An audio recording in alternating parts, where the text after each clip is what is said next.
E agora? O que fazer? Apareceu um médium, né? E eu vou fazer a pergunta para vocês. A gente pediu, né, microfones, né, para vocês.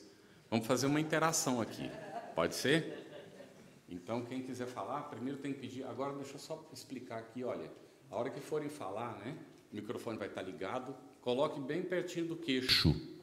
Porque se fizer assim, ó, ninguém vai ouvir mais, né, e nem o pessoal que está lá acompanhando pela internet. Então, tem que estar atento para ficar bem aqui pertinho, tá bem? Ele é unidirecional, então tem que estar bem direcionado. A pergunta é essa aqui. E agora? Já teve alguém que aconteceu essa situação? Apareceu um médium na família. Ou aconteceu com você. De repente a mediunidade começou a acontecer. Eu também tenho aqui, que é usar roda, acho que eu não colar, né? Que legal isso. Então a pergunta aconteceu com você? Aconteceu com alguém da sua família? Alguém tem alguma experiência nesse sentido? De repente apareceu alguém, manifestou mediunidade. Aí como é que foi? Não fique tímido. Eu tenho uma experiência com a minha filha. Nós não éramos espíritas e ela era muito pequenininha, 2 aninhos. E toda semana, todas as segundas-feiras, eu tinha que levá-la para tomar. Como é que fala no catolicismo, gente? Não, para tirar. Benzer. Isso, já nem lembro mais de 40 anos. Para benzer. Porque ela sempre estava à noite, ficava com os olhos arregalados, gritando muito. E aí eu conheci a doutrina espírita. E, a partir daí, ela começou a tomar os passos, frequentar a doutrina espírita. Depois, aqui, já adolescente, fez o curso todo da casa, principalmente a mediunidade. Mas, no início, foi bem assustador. Uma criança vendo as coisas, foi bem difícil.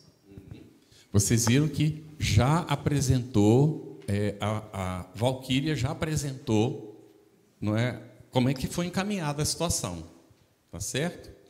Ok. Aconteceu, então, com a menininha, com 2 anos, gente. Hoje em dia tem todo um trabalho voltado justamente para esse exame da mediunidade nas crianças. Porque muitas vezes os pais não sabem o que fazer. Mesmo os pais espíritas, às vezes, se encontram, não é, com dificuldade. Mas vamos lá. Então, alguém mais? Por gentileza, ali. Agora acabou ficando só que eu estou segurando o outro. A minha irmã é evangélica, morre de medo de espírito. A minha avó, um dia antes, ela sonhou, a minha avó veio até ela e falou: minha filha, a vovó vai desencarnar e eu vim até você porque você tem mais entendimento do que todo mundo da família. No outro dia, minha avó internou. E a minha irmã passou a semana toda tendo esses sonhos com a minha avó, e minha avó internada. A minha avó voltou para casa, numa quarta-feira, eu e a minha irmã grávida. Ela sonhou que a minha avó veio até ela e falou assim: olha, minha filha, a vovó vai embora, e para os meus netos, meus bisnetos, que eu ainda não conheço, a vovó vai estar junto. Só que eu não sabia que eu estava grávida, só a minha irmã estava. E aí eu descobri que eu estava grávida. No sonho, a minha avó mostrou 2 bebês para ela, um muito grande e um muito pequenininho. Eu tenho uma foto do meu sobrinho, que é 5 quilos, quando nasceu, e o meu filho com 2,7 kg. Então, a minha irmã falou, quando a minha irmã viu a foto, ela começou a chorar, falou: Graciane, foi os meninos que a minha avó me mostrou no sonho. Outra situação, só que ela tem medo. Ela fala: Graciane, por que eu tenho isso? Eu não quero. Eu não quero sentir isso, né? Eu não quero. Interessantíssimo. Já aconteceu com ela várias outras coisas. Outra coisa que aconteceu, uma cliente falou que tinha uma pessoa que tinha morrido, que tinha tomado aquela vacina da gripe no Brasil, e ela estava grávida e morreu, ela e a criança. E a minha irmã não queria tomar a vacina. E ela chegou em casa muito nervosa, falou para o marido dela: não vou tomar. E ligou para o marido dela, falou: não quero tomar essa vacina, não vou tomar. E ela desligou o telefone, pôs o telefone na beira da cama. E ela sentada, quando entrou um primo nosso, que era primo do meu pai, primo de 2º grau. Ele já tinha falecido. E ela disse que ele entrou no quarto, ela regalou o olho, e ele falou assim: olha, Grace, não é para você mudar o nome do neném, porque ela queria mudar o nome do menino, porque o nome do menino que faleceu era o mesmo nome do filho dela. Ela falou: não quero esse nome mais. Aí ele falou: não é para você mudar o nome, porque a sua avó mandou te falar que esse menino vai ser abençoado. Não muda o nome dele.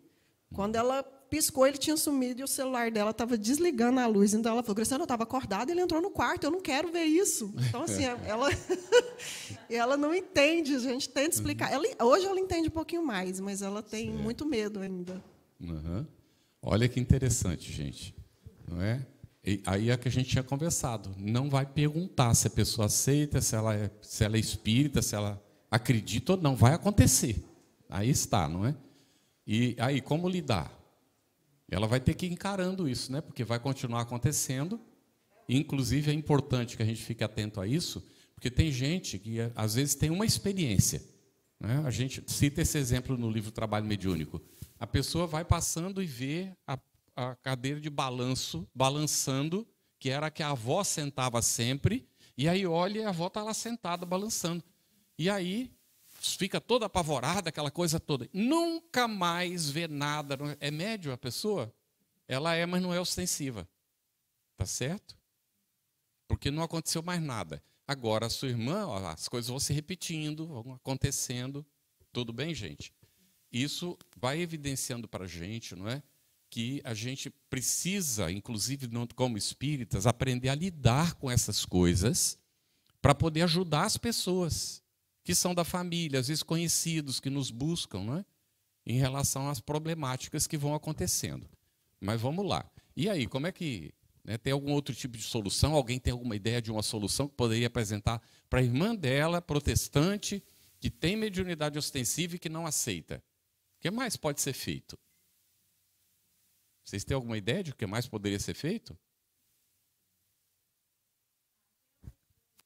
Opa, microfone. Tá pegando bem aí, né? O pessoal falando, tá? Tá, Tem que ir mais para trás aqui, então? Tá bem aqui, né? Tá ótimo aqui, tá ótimo. Olha, eu não tenho conhecimento nenhum do assunto, mas meu irmão é pastor. Tá? Ah, irmã pastora, olha, gente. É uma dinâmica interessante de muito respeito a propósito. Isso é bom. Então, uma coisa que eu notei que nos ajuda a interação é eu buscar usar a linguagem que ele se alinha mais. Então, por exemplo, é o Espírito Santo que está trazendo essa orientação. E eu acho que tem ajudado. Uhum. Então, em vez de talvez tentar trazê-la para o Espiritismo, para a linguagem do Espiritismo, tentar entender melhor a estrutura na qual ela se encontra e tentar, dentro disso, trazer o amparo que ela precisa e as sugestões que talvez façam com que ela fique mais tranquila a respeito do fenômeno, né? Isso. Vai lá de novo, rapidinho, ótimo. Obrigado. Vai andar bastante hoje. Ela foi até o pastor dela, na época, porque já estava acontecendo muitas outras coisas, não foi só isso, foi muitas coisas. Sim.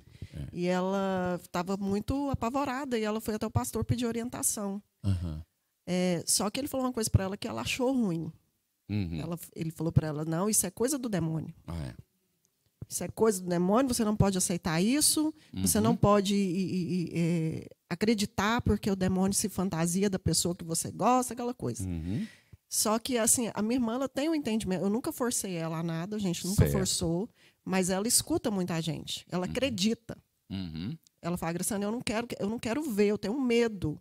Ela tem um medo, mas ela acredita. Certo. Então, depois que o pastor falou isso para ela, ela ficou muito decepcionada com o pastor dela. Com o pastor, tá vendo? Ela queria que ele entendesse a situação dela, sabe? Então, assim, a gente nunca forçou ela a nada, eu nunca falei, não, você tem que ir, você tem que ler. Isso. A gente só fala para ela, estuda. Não deve, Estuda, minha filha, procura entender. Só isso que a gente fala. Muito bem. Não pode forçar, né, gente? Tem que aguardar. Nós estamos falando de pessoa protestante. Tem alguém que está querendo falar? Não, agora. Vou contar rapidamente uma situação que ilustra isso, dessa questão da mediunidade, não é? Que acontece, às vezes, com pessoas que não são diretamente da nossa família, não é? Em princípio. A minha sogra teve Alzheimer durante 18 anos. Quando ela estava com 9 anos de Alzheimer, já tinha trocado várias vezes de pessoas para nos ajudar a cuidar dela. que a gente estava no início cuidando, os dois trabalhando, e a gente ainda cuidava dela. E aí uma pessoa que trabalha na área, dá apoio ao médico, que dava assistência, ela nos perguntou um dia, vocês não têm ninguém ajudando? Aí a gente disse, não, nós estamos fazendo, a gente chega do trabalho. Ele disse assim, vai ficar todo mundo doente aqui, não vai ser só ela que vai precisar de médico, não. Não é? Vocês precisam de um apoio. E aí a gente contratou, né, alguém para nos ajudar. Mas era aquela sucessão de pessoas até chegar essa senhora que foi indicada pela última pessoa que estava saindo, que ela tinha passado num concurso. E ela disse, mas ela é protestante. Eu não sei se vocês vão aceitar, nem se ela vai querer. Aí eu digo, olha só, da nossa parte nós não temos nenhum prejuízo. Não tem problema nenhum. Agora vamos ver, né, se ela aceita. Quando ela chegou, eu disse, olha, antes de lhe apresentar a minha sogra, eu vou mostrar para você a nossa casa, para você conhecer. E eu fazia questão de parar para conversar com ela bem na frente das estantes de livro que tinha em vários lugares da casa, os livros espíritas. Né? Aí conversava, para ver se ela estava vendo os livros, ia até chegar no escritório, que são todas as paredes, são quase todas as paredes onde não tem janela, é estante livros. Aí, quando entrou e tal, eu disse para ela, olha, você reparou que a gente tem bastante livro, né? Ela falou, vocês têm muitos livros mesmo. Eu falei, você viu do que se trata? Os livros do que eles tratam, né, basicamente? São livros espíritas, né? Eu vi alguma coisa aí, parece que é de espiritismo. Eu falei, sim, são livros espíritas. Só que eu queria, antes de te apresentar minha sogra, que eu vou fazer em seguida, te dizer uma coisa. Se algum dia desaparecer algum desses livros, eu vou ter que comprar outro para colocar no lugar, porque eu trabalho com eles. Eles não estão aqui para enfeitar, eles estão aqui para serem usados. Aí ela disse, mas por que ia desaparecer algum livro? Disse assim, não, porque nós já tivemos 2 pessoas protestantes trabalhando conosco. Aí eu disse para ela, você está vendo que eu sou muito honesto e direto. Então eu digo para você que essas pessoas levavam, porque o pastor pediu para levar. Porque ele ia queimar os livros. Então elas levavam. E ela disse assim, seu Carlos, se o meu pastor disser isso para mim, eu mudo de igreja. Porque o senhor tem direito a ter a sua religião, como eu tenho direito a ter a minha. Falei, pô, está contratada, né? Falei, agora eu vou te apresentar minha sogra. Bom, ela de vez em quando dizia assim, seu Carlos, os demônios entraram aqui, viu, seu Carlos? Mas eu expulsei os demônios, eles foram embora. E aí, tudo bem, né? A linguagem que ela tem condições de entender. E aí a gente está conversando, Vera e eu, a gente não esconde nada, falando dos espíritos, e ela ouvindo, né, aquela coisa toda. A gente, num tempo, a gente chamava ela quando ia fazer a leitura do Evangelho, né? A gente estava lendo a Bíblia mesmo, né? Os 4 evangelistas, a gente chamava, ela sentava, ouvia com a gente lá e tal. Mas na hora da interpretação aparecem as coisas, espíritos e tal. Bom, lá um belo dia, né? O marido dela também médium, estava dormindo lá em casa, e disse, seu Carlos, quando a Lívia chegou, né, o meu marido viu que ela estava acompanhada por alguns demônios, que ela vinha de uma festa, né? Mas aí nós fizemos a oração, eles não conseguiram nem entrar, seu Carlos. Ela entrou e eles ficaram lá fora. Tá bem, né? Por enquanto ainda estava demônio. Passado um tempo, ela espontaneamente diz assim, seu Carlos, um espírito mudou. Um espírito quis entrar, ou um espírito entrou, mas eu já botei ele para fora. Então, na primeira semana que ela estava trabalhando, ela perguntou se a gente aceitaria que ela chamasse a minha sogra de mãezinha. Aí eu disse, olha, vamos conversar com a Vera, né, para saber, porque, né? Aí perguntamos a Vera achou muito interessante, por que não, né? Tal. Na segunda semana ela diz assim, seu Carlos, eu tive um sonho com a dona Virgínia. Eu não estou aqui por acaso. Desse jeito, é protestante. Aí ela disse, eu tive o sonho que eu pegava a dona Virgínia numa margem do rio e carregava ela para atravessar para o outro lado. Desculpa, às vezes a gente fica emocionado, né? Eu tento controlar isso, mas tem umas coisas que tocam a alma da gente. Então, ela trabalhou cuidando dela durante 9 anos. A minha sogra desencarnou nos braços dela. E, num período, eu tinha lido Manuel Flamengo de Miranda e que colocava que o Alzheimer está no campo da loucura. Eu não tinha me dado conta disso. Depois disso, o Divaldo, fazendo uma palestra, disse que as pessoas que às vezes têm Alzheimer ficam muito tempo na cama, às vezes têm uma enfermidade que as imobilizam ou dificultam, que isso implica em economia de umbral. É melhor estar cuidado pela família do que desencarnar e passar, não é, sofrimento no umbral. Então eu cheguei e expliquei para ela como eu podia. E disse a ela que eu tinha chegado à conclusão de que a gente tinha que orar para ela só desencarnar quando fosse o momento dela. Ela olhou para mim e entendeu. O dia que a minha sogra desencarnou nos braços dela. Ela se colocou de joelhos e disse assim: Deus, se chegou a hora dela, pode levar. Mas se não chegou, deixa ela comigo.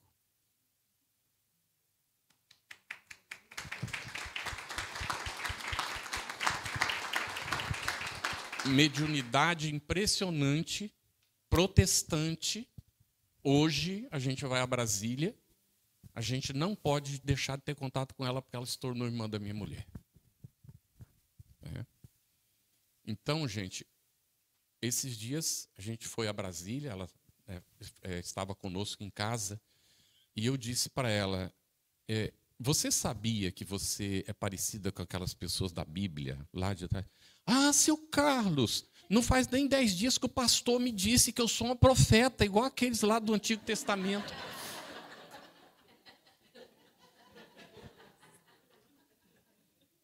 Mediunidade tá, não é? E paciência e perseverança. Quando as pessoas têm bondade no coração, religião nenhuma separa ninguém. Quando as pessoas estão manipuladas, não estão com a cabeça torcida, não entendeu a proposta de fato do Cristo, então nós temos problemas, dificuldades. Mas nós espíritas, nós não podemos fazer parte desse time. O nosso trabalho tem que ser aquele de fato de compreender, de aceitar, de não criticar. Não é? Porque a mediunidade vai se manifestar onde tiver que se manifestar. Agora, bateu na minha porta, ela em casa, está acontecendo com um familiar meu. O que a gente tem que fazer? O que tem que fazer, por favor? Fala. Aceitar. Aceitar primeiro. E acolher. Acolher. Tudo bem, gente? Aceitar e acolher. Sim, aqui também. Deixa eu passar o meu para ela. Afinal de contas, é amai-vos uns aos outros, né? Não é amai-vos uns aos outros dependendo da religião que você segue. Então, tem que acolher, sim. Tem que... Isso aí. E a abertura de tentar ouvir de onde aquela pessoa vem, o que ela tem para me oferecer. Eu não sou uma ilha que sei tudo, eu tenho que aprender também com aquilo. Ótimo. Então, acho que a nossa abertura é muito importante. Olha, o que foi colocado agora, gente, para nossa atenção. Nós, por ser espíritas, não sabemos tudo. Nós temos um privilégio e uma responsabilidade, porque os livros estão à nossa disposição e nós aprendemos a extrair o espírito da letra. Então, a gente tem um entendimento que não é normal entre as pessoas. Mas isso a gente não pode chegar e ficar impondo para os outros, que a gente já sabe, que a gente sabe que os outros são ignorantes. E, às vezes, é muito interessante. A gente acha que a pessoa não tem nada para oferecer. A gente já viu isso acontecer no centro espírita várias vezes. A pessoa se senta no grupo de estudo, fica caladinha, fica ouvindo ali e tal. O dia que abre a boca, a gente vê que tem sabedoria, não é ali. Sem ter, às vezes lido, sem ter, mas traz, porque já acumulou aquilo. Então tem que ter muito respeito, não é, pelas pessoas. E aí a condição é de esclarecimento, tanto quanto seja possível, mas principalmente de acolhimento. A gente tem que aceitar que a mediunidade se manifestou, tem que acolher com carinho, tem que ajudar a esclarecer quando é o caso, se for oportuno, e conviver. A convivência vai fazendo a transformação. É por isso que Jesus coloca para a gente, se alguém te obriga a caminhar 1000 passos com ele, caminhe outros 2000. Porque é nos 2000 que a gente vai fazer a verdadeira amizade, a fraternidade. A gente vai aprender um montão com a outra pessoa e a pessoa vai aprender da gente também, pela convivência, não é? Então a mediunidade bateu na minha porta, entrou dentro de casa. Minha filha, nesse período que a gente começou a fazer a leitura diária em casa, o estudo do espiritismo em casa, ela então um dia comentou: pai, você e a mamãe falam das coisas, não é? E eu nunca vi nada, não acontece nada comigo. Será que eu... Por que acontece? Eu falei, calma, filha, você está começando a estudar agora, né? Teve chance da evangelização e tudo, mas não absorveu, né? Tem espíritos que são assim, mais, né, refratários um pouquinho, né? Aí eu disse para ela, vai com calma, vamos estudando e vamos ver. Aí depois de ter acontecido aquela situação da porta que abriu sozinha, não é? Estávamos nós um dia sentados no sofá e ela olha para a mesma porta, né, fechada, e ela ficou lívida. Eu pensei que ela ia desmaiar. Não é? Pai, você não está vendo? Eu digo, vendo o quê, minha filha? Olha essa menina que está entrando, passou pela porta fechada, descreveu a jovenzinha, a roupa da jovenzinha, e aí olhou para mim, você não está vendo? Quando ela voltou, eu falei, uai, pai, desapareceu. E a partir daí, né, a coisa vai devagarinho, de vez em quando acontece uma coisa ou outra. Tem uma capacidade mediúnica, um pouco rara, eu acredito, porque ela vai para o trabalho mediúnico, apesar da sensibilidade, ela não dá passividade, só que ela se desdobra. Ela é apoio vibratório e ela se desdobra e começa a andar pela sala. E aí ela percebe quem está dormindo, ela percebe quando o médium está interferindo muito na comunicação. Então, pode ser um excelente auxiliar no trabalho mediúnico, né, com essa capacidade. Então, a mediunidade vai surgindo, às vezes, não é espontânea. Hermínio Miranda coloca isso em diálogo com as sombras. Às vezes, surge, aparece, de repente. E, às vezes, é uma questão de... No exercício, na prática. Kardec é que coloca. Como é que a gente vai saber se a gente é médium? Ninguém tem bolinha de cristal, né, para saber. Certo? Mas a gente pode fazer pelo exercício ou pela paciência. O estudo desenvolve. Vou colocar para vocês que quando fui ler o livro dos médiuns, eu tinha talvez, foi mais ou menos nesse período aí de 14, 15 anos, eu comecei a ler o livro dos médiuns, porque um parapsicólogo, discípulo de Quevedo, que era protestante, fez um curso de parapsicologia num final de semana numa cidadezinha de 4.500, 5.000 habitantes. A única família espírita era a nossa. Só que ele devia ter trocado o nome do negócio. Não era de parapsicologia, era de combate ao espiritismo. Aí depois, mais tarde, eu fui ler em Kardec, que era assim que ia ser divulgado o espiritismo, né, pelo mundo, com aqueles que combatem. Porque depois que ele foi embora, passado um tempo, surgiu um centro espírita na cidade. Então, ele falou tão mal de Kardec, ele pegou o livro dos médiuns e leu na nossa frente. E parecia uma loucura o que Kardec tinha escrito. Eu, como não tinha lido o livro dos médiuns ainda, aí, naquele dia que terminou, meu pai viajava muito, ele tinha chegado. Eu cheguei em casa do curso, né, de parapsicologia, suposto, e o meu pai estava lá, né? Tinha acabado de chegar. Eu disse, papai, eu tenho uma coisa para lhe dizer. Eu não sei se quando eu for adulto eu vou ser espírita, não. Ele olhou assim para mim, assustado, né? De onde vinha aquilo? Foi porque eu fiz um curso para psicologia aí. Se o que aquele homem falou é verdade, então não tem nem como condição de ser espírita. Mas aí ele respirou para falar e eu estava impetuoso, né? Interrompi, não deixei ele falar. Falei, mas antes eu vou ler todo Kardec primeiro para tomar a decisão. Ele só olhou para mim e falou, faça isso, meu filho. Não falou mais nada, só disse isso. Faça isso, meu filho. E olha que meu pai era semi-analfabeto, praticamente analfabeto, ele só lia o Evangelho segundo o Espiritismo, não lia mais nada. Não é?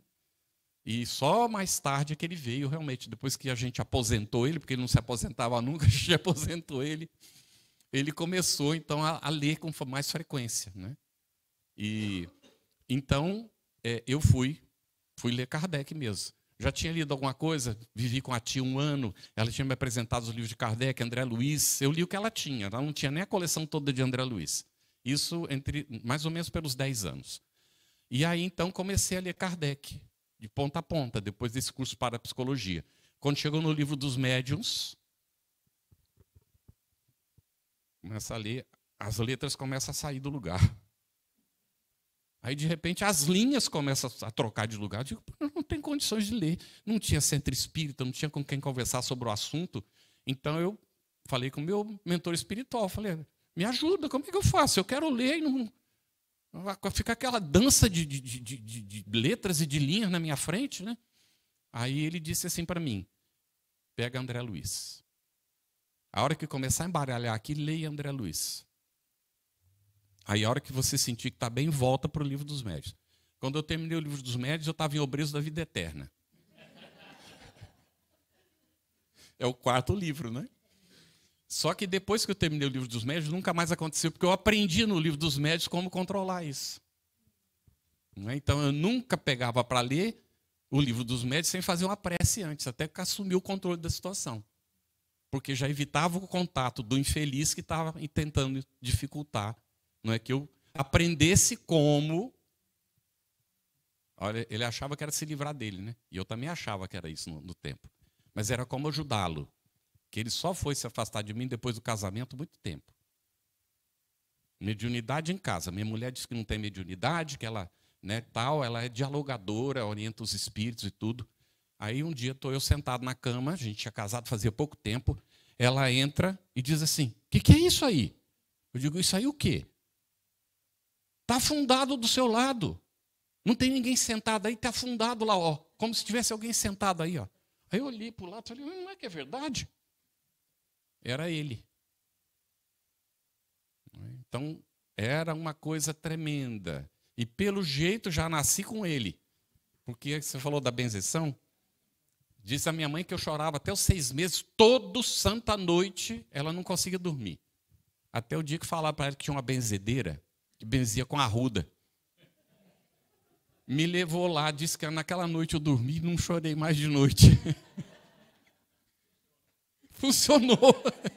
Então, é igualzinho a médium de vidência. Eu ouvi, né, que uma pessoa ia fazer uma palestra num centro espírita a respeito de vidência. Eu entendi que era palestra que ela ia fazer. Só que chegou lá, o centro estava apinhado de gente. Era um centro que eu já tinha falado e tal. E eu desenvolvi o hábito. Quando eu chego no centro espírita, a primeira coisa que eu faço é orar pelos mentores do lugar. Porque se os encarnados estiverem obsidiados, eu estou em contato direto com os mentores do centro. Se eles estiverem em sintonia com eles, então a sintonia já é automática com todo mundo. Não é? E naquele centro eu sempre fazia isso. Tanto é que naquele dia eu cheguei e fiz a oração. Mas estava apinhado, eu me sentei num canto assim, os bancos tudo muito pertinho, né? As cadeiras tudo juntinhas, porque deu muita gente. E aí a mulher faz uns 10, 15 minutos de fala e se levanta. E chega aqui, e esse rapaz está aqui, começa a falar das enfermidades, dos problemas da pessoa, sabe?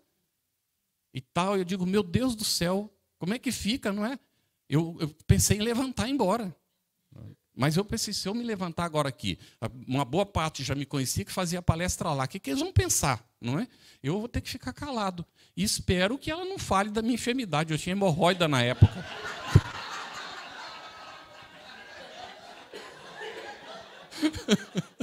Aí eu digo, meu Deus do céu, não é? E aí, foi interessante, cara. Ela foi falando de cada um, levou um tempo enorme até chegar onde eu estava.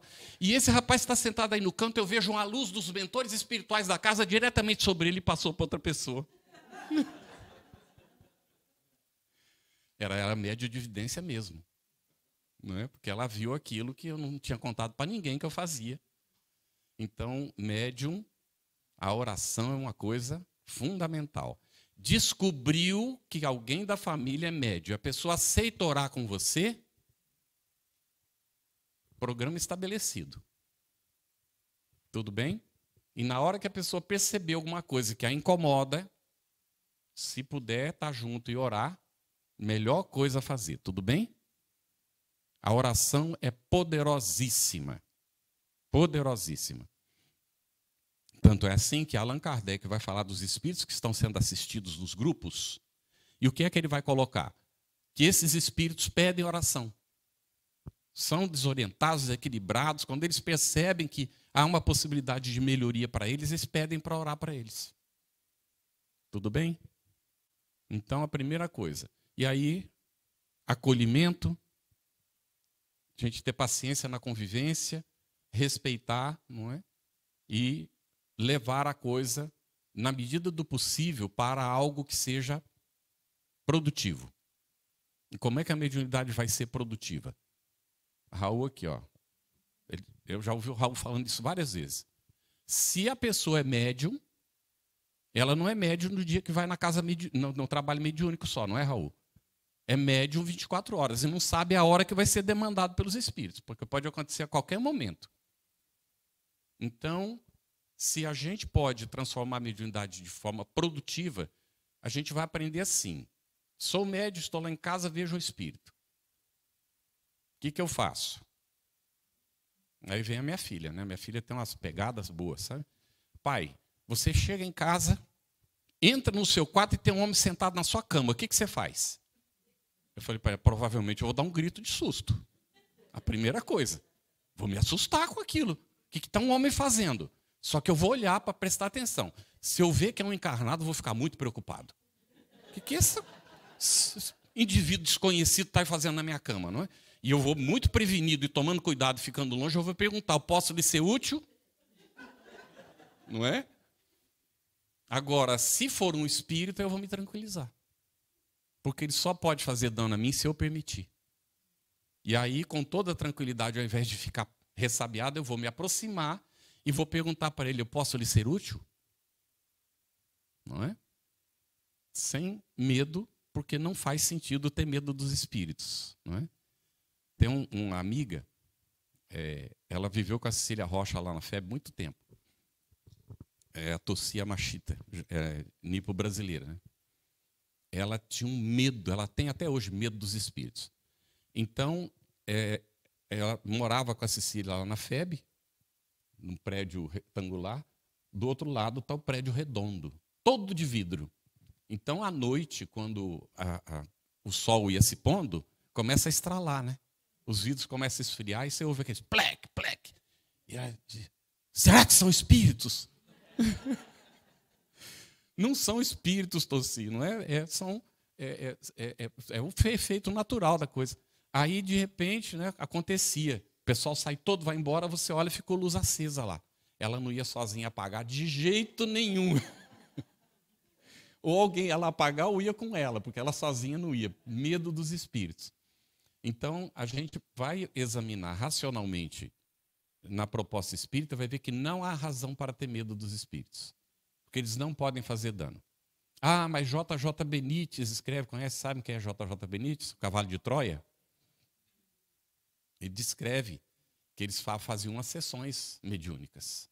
E que um dia eles pararam porque na Espanha tem lareira, né? O ferro da lareira se ergueu sozinho e bateu no mármore da lareira, e rompeu o mármore da lareira, eles ficaram com medo e pararam. A pergunta que eu vou fazer para vocês agora, o espírito poderia ter dado com esse ferro na cabeça de alguém? Diz assim que não. Poderia, gente? Alguém acha que poderia? Olha que interessante. Viu? Não poderia. Sabe por quê? Porque senão nós já estaríamos provavelmente todos desencarnados. Porque eles poderiam botar veneno na nossa comida, poderiam usar uma faca contra a gente. Não podem, porque a lei divina não permite.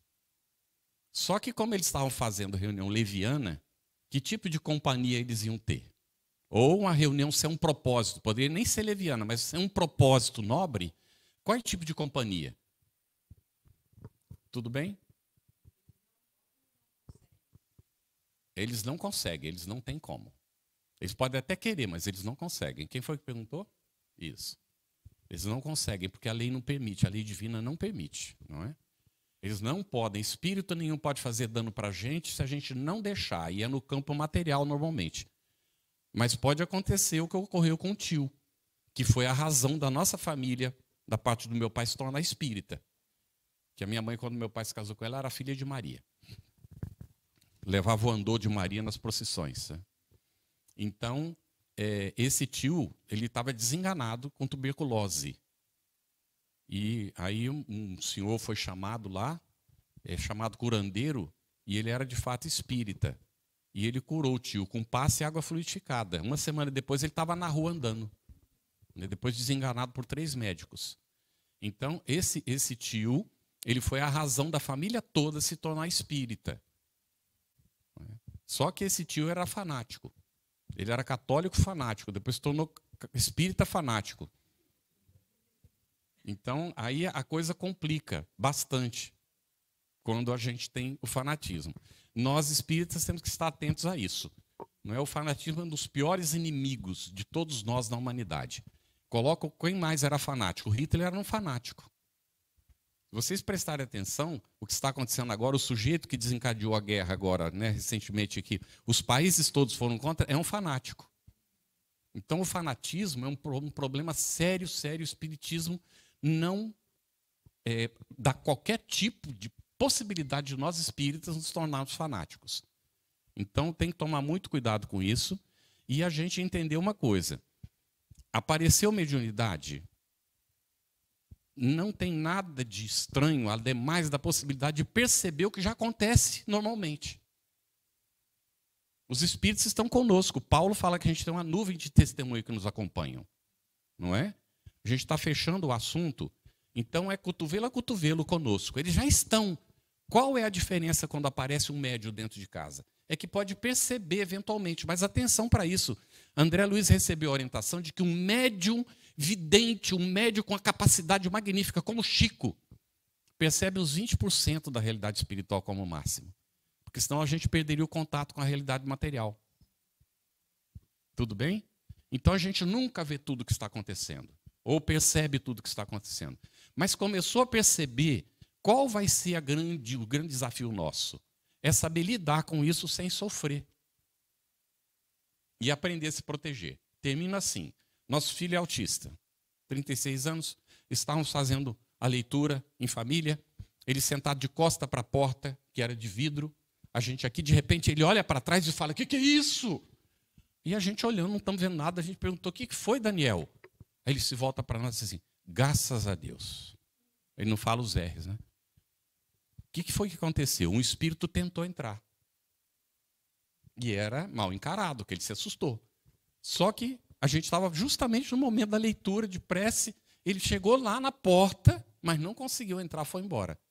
Agora a gente baixou a guarda, entra. Descuidou em algum momento, bota um filme daqueles, né? Como aconteceu, eu estava vindo no avião, aí alguém estava vendo um daqueles filmes que o sujeito mata tudo, até ele próprio, depois no final acaba se matando, porque mata todo mundo. É horrível isso. Eu digo, meu Deus, eu estou aqui tentando me desviar e o negócio chama atenção, né? Porque tem aquela tela. Ô, Senhor. Então a gente tem que orar, tem que estar atento, vigilante, para não entrar nesse tipo de sintonia. Tá certo? Então, mediunidade na família, gente, pode ser uma bênção, se a gente souber lidar com isso. Mas pode ser um transtorno se a gente não souber como lidar, porque entra processos obsessivos, né, que os espíritos podem prejudicar a gente e fica ostensivo justamente porque tem um médium que está captando aquilo e está fazendo aquilo ficar ostensivo para toda a família. Portanto, repetindo, oração, acolhimento, não é? A gente realmente acolher, a gente, se for possível, conversar e ajudar, mas oração. Orar para a gente se proteger, estabelecer um programa de proteção da família. Todo espírita deveria fazer isso. Tá bem? Especialmente se aparece mediunidade. O tempo terminou, né? Obrigado, gente.